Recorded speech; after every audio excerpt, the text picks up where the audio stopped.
नमस्कार विद्यार्थी मित्रांनो, मला नाही का एका विद्यार्थ्याने नाही का कमेंट केली होती की बा पोलीस भरतीचा नाही का सिलेबस सांगा, कोणती बुक लिस्ट वापरायची. तर मी छोटासा व्हिडिओ बनवलेला आहे. नक्कीच तुम्हाला नाही का 2025साठी हेल्पफुल ठरणार आहे, कारण की डायरेक्शन आणि PIQचं महत्त्व खूप महत्त्वाचं आहे.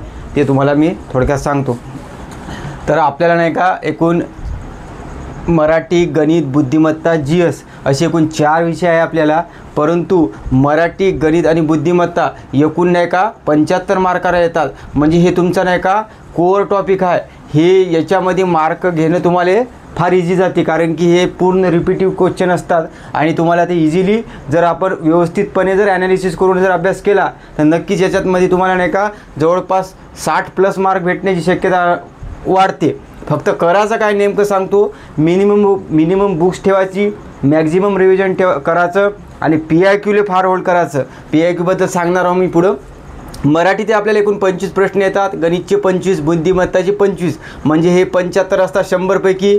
आणि GSचे जे असतात एकूण 25 प्रश्न असतात, ज्यामध्ये चालू घडामोडी काही मार्काला विचारलं जातं. आणि GSमध्ये इतिहास असू शकते, भूगोल, राज्यघटना, विज्ञान आणि समाजसुधारक असे आपल्याला टॉपिक विचारलं जातं. परंतु इतिहासाचा जो आपण GSमध्ये नाही का अभ्यास करतो तर त्यावेळेस ते बघून घ्यायचं की बा भारताच्या इतिहासावर विचारते की मध्ययुगीन विचारते की प्राचीन विचारते, त्यानुसारच आपण अभ्यास केला पाहिजे.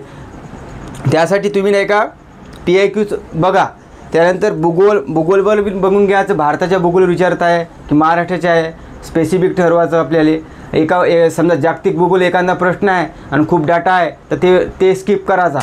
त्याच्यानंतर राज्यघटना बघून घ्या, किती टॉपिक आहे की ज्याच्यावर प्रश्न रिपीट येते, जसं की बा घटना समिती असो, उद्देशपत्रिका, मार्गदर्शक तत्त्वे असू शकते किंवा घटना दुरुस्ती असू शकते, ज्याच्यावर रिपीटेडली क्वेश्चन येते ते आपण करायला पाहिजे. विज्ञान जर आपल्याला प्रश्न येत असेल तर विज्ञानची बिनमत ठराविक टॉपिक ते सुद्धा PIQ करायचे आहे. फक्त PIQ काय करायचं, कलेक्ट करायचे तुम्ही, त्याची एक नोट्स बनवायची. PIQ जशा काय तशी लिहून टाकायचे. कोणती GSसाठी वेगळी बुक करायचं, कारण याचा एवढा फायदा आहे कारण की प्रश्न नाही का या जिल्ह्याचे त्या जिल्ह्याला रिपीट होतात.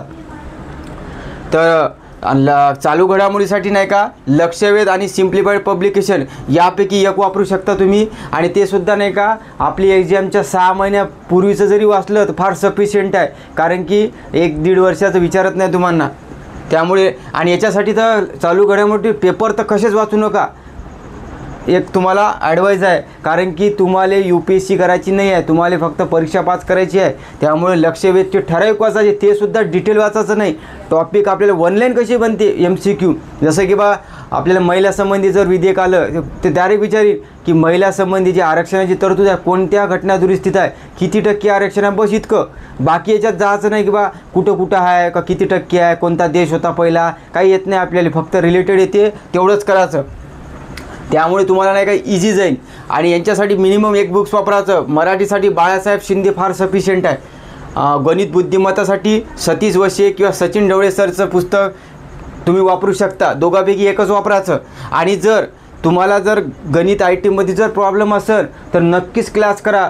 म्हणजे संधी हुकू नका देऊ, कारण की वीक पॉईंट राहिला आपला ते शेवटी पण वीकच असणार आहे. कारण की क्लास आता ऑनलाईन 1000 रुपयातच आहे.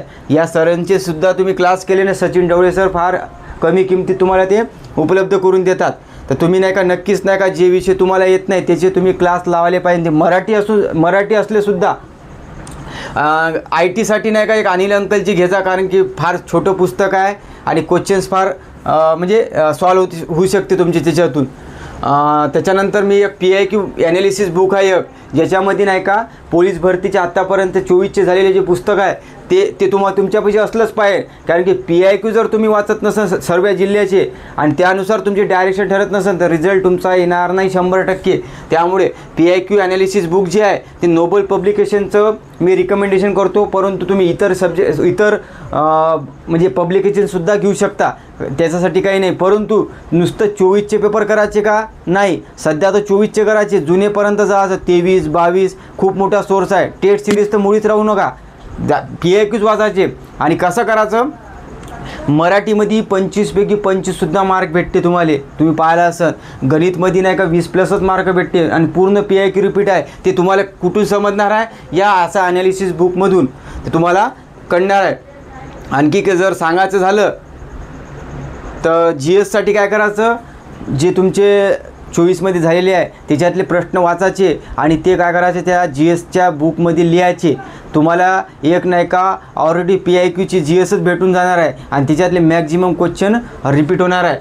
तर इथं इतकंच सांगायचा हेतू आहे. आणि तुम्हाला सांगतो मिनिमम बुक्स ठेवा आणि मॅक्झिमम रिव्हिजन ठेवा, हेच फंडा आहे. कारण की आपण काय करतो, नुसतं अवांतर वाचतो, आपण रिव्हिजन पण करत नाही, त्यामुळे आपल्याला आठवण राहत नाही. आणि जर तुम्ही बघितले ना क्वेश्चन इतके रिपीट आहे ना, मी बार त्याच्यावर काय जोर देत आहो की PIQ फार महत्त्वाचे आहे. गणिताचं, बुद्धिमत्ताचं. गणिताचं करीत असताना काय करायचं, सर्वांचं पहिले समजा वर्णमाला पाहिलं तर वर्णमालाचे PIQ पाहून घ्यायचे या पुस्तकाच्या मागचे, ते सुटते का. जोपर्यंत ते सुटत नाही तोपर्यंत दुसऱ्या सब्जेक्टला हातच लावायचा नाही. आणि तुम्ही जर आतापासून जर सर्व विषयाची तशी स्ट्रॅटेजी केली तर नक्कीच तुम्हाला त्याच्यात नाही का बेनिफिट होणार आहे. तर मी कोण आहे माझ्याबद्दल तुम्हाला सांगतो. माझं नाव आकाश बनगिनवार आहे. मी राज्यसेवा मेन्स 3 वेळा दिलेली आहे. कंबाईंड ग्रुप बी मेन्स 10 वेळापैकी 10पेक्षा जास्त दिलेला आहे. आणि मला कंबाईंडमध्ये 71.50 मार्क आहे. सांगण्याचा उद्देश हेच आहे की बा तुम्हाला पोलीस भरतीमध्ये जर यश पाहिजे नसेल तर हे याच्याशिवाय होत नाही, PIQ शिवाय होत नाही. जर माझं तुम्हाला इंट्रोडक्शन आणखी पाहायचं असेल तर माझा व्हिडिओ आहे माझ्याच या चॅनेलवर, तुम्ही बघू शकता. आणि नक्कीच सांगतो हे तुम्ही करा, तुम्हाला कोणत्या एक्झाममध्येही येणार आहे. शेवटी PIQ is Bible, PIQ is a success of की असं म्हटलं जातं. त्यामुळे तुम्ही याच्यावर जोर द्या. जर तुम्हाला आजचा माझा व्हिडिओ आवडला असेल तर नक्कीच लाईक करा, कमेंट करा, शेअर करा. धन्यवाद.